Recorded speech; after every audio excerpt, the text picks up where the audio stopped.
Limi dhe Hygerta nuk po flisnin për herë të parë për Labin dhe Albën, por kjo bisedë kishte një peshë tjetër. Ishte nga ato momente kur edhe muret duket sikur dëgjojnë. Ata ishin ulur në heshtje për disa minuta, duke vëzhguar lëvizjet e të tjerëve në shtëpi, por mendimet e tyre ishin diku tjetër. Hygerta e nisi bisedën me kujdes, sikur çdo fjalë duhej matur 2 herë përpara se të dilte nga goja. Po e ndjej që situata me Labin dhe Albën po tensionohet, tha ajo. Çdo ditë më shumë. Limi nuk u përgjigj menjëherë. Ai ishte nga ata njerëz që preferojnë të dëgjojnë më shumë se sa të flasin. Sytë e tij lëviznin ngadalë, duke analizuar jo vetëm atë që po thuaj, por edhe atë që nuk po thuaj. Kjo shtëpi, tha më në fund, nuk i do njerëzit që nuk përshtaten. Dhe Labinoti nuk di të përshtatet. Hygerta buzëqeshi lehtë, por ishte një buzëqeshje e hidhur, sepse ai është shumë i drejtë, tha ajo. Nuk di të fsheh atë që ndjen. Dhe Alba, shtoi Limi, është e njëjta gjë. Ajo ndjen shumë. Dhe këtu, ndjenjat janë rrezik. Ata ranë sërish në heshtje. Nga larg dëgjoheshin zëra të tjerë, të qeshura, një realitet tjetër që vazhdonte normalisht. Por për ta, kjo bisedë ishte më e rëndësishme se çdo lojë apo sfidë. E di çfarë është më ironike? Tha Hygerta pas pak. Ata nuk po bëjnë asgjë kundër askujt. Dhe prap janë në shënjestër. Limi tunte kokën ngadalë, sepse nuk ke nevojë të sulmosh për të qenë kërcënim, tha ai. Mjafton të jesh i vërtetë. Pastaj erdhi ajo fjali. Ajo fjali që ndryshoi tonin e gjithë bisedës. Unë jam i sigurt, tha Limi me një zë të ulët, por të prerë, që Labinotin dhe Albën, kur të dua, i nxjerr nga Big Brother Kosova. Hygerta e pa drejtë në sy. Nuk ishte shaka. Nuk ishte mendim i hedhur kot.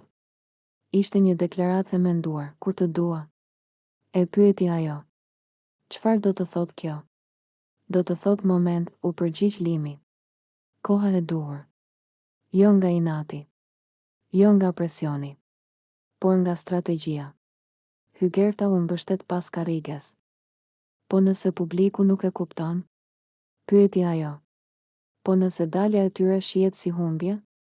Limi buzëqeshi lehtë, dalja nuk është gjithmonë humbje, tha. Ndonjëherë është shpëtim. Ai vazhdoi të fliste, tani më hapur, më thellë. Labinoti po konsumon veten çdo ditë këtu brenda. Alba po mbyllet. Kjo shtëpi nuk i ushqen, i shtëron.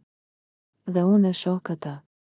Hygerta u mendua për disa sekonda. Ti po flet sikur e ke vendosur tashmë, tha ajo. Jo, u përgjigj Limi. Po flas sikur jam gati. Ata filluan të analizojnë çdo detaj, sjelljet, shikimet, heshtjet, shpërthimet emocionale. Asgjë nuk ishte rastësi. Çdo veprim kishte një domethënie. Çdo reagim ishte pasojë e presionit. Alba, tha Hygerta, është nga ato vajza që mbajnë gjithçka brenda. Dhe një ditë, ose shpërthen, ose thyet.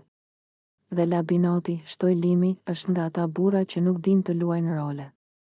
Ai nuk është për këtë format. Ai është për jetën reale.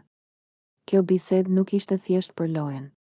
Ishte për njerëzit pas kamerave. Për pasojat që mbeten edhe kur dritat fiken.